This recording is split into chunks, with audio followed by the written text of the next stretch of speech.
Captain Tom Moore's been promoted to full honorary colonel by the Queen to mark his 100th birthday today. And I can tell you that his fundraising went out £29,750,299. So he's added another 200,000 this morning since we've been calling for people to donate. Let's get him over 3 million. Come on. 30 million. 30 million, sorry. It went past 3 million a couple of weeks ago. My brain's going. 30 million. We need another £250,000 donated. Come on. 1.39 million people have so far donated. Yes. There are 60 million of us in this country.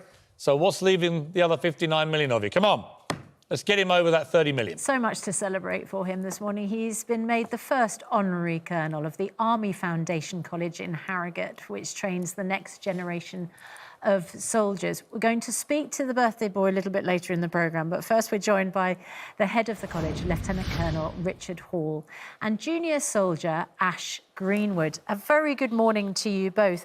Ash Greenwood, you're just 16. What does this 100-year-old legend mean to you?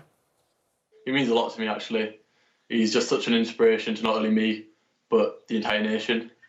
And I believe that he inspires everyone to complete their personal goals. What about what he has done has particularly touched you? Is it his age? Is it his military experience? Is it his roots, which you share to a certain extent? I believe it's all of that.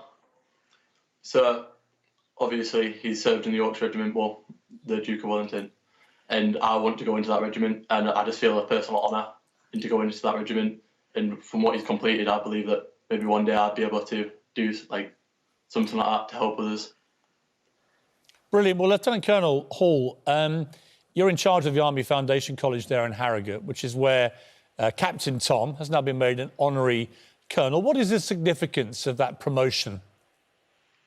Well, the honorary colonelship is a real privilege. It's bestowed on a very select few people, normally of tremendous character and exceptional performance.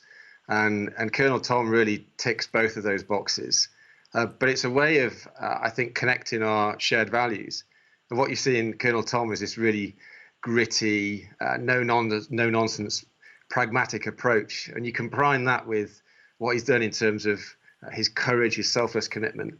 And they are really the core values that sit at the heart of soldiering in the British Army. And it's certainly the ethos that we have in the college here. So it's a really, really lovely way of connecting someone that's captured the imagination of the nation. And as you said at the start, you know, the training of the next generation of soldiers for the British Army. And to be able to have Colonel Tom as a role model that we can educate our soldiers about going forward is a lovely development. Now, how do you feel, Lieutenant Colonel Hall, on the fact you rode the Atlantic at the end of last year with 3 others in very cramped conditions, very hazardous conditions, and apparently your friends are mocking you because you only managed to raise £40,000 in 40 days, whereas Captain Tom, walking around his garden, has raised nearly 30 million in 3 weeks? Yeah, my Just Giving page pales into insignificance. 40 days at sea, I didn't quite get there. It'd be lovely, you know, while we're on this morning, if he tips over the 30 million mark, which I'm sure he will. What a tremendous effort! And again, it's a really nice, uplifting story in some pretty difficult times. From a story it's not contrived, it's not manufactured, it's just the heartwarming soul of a Yorkshire soldier just doing what Yorkshire soldiers do.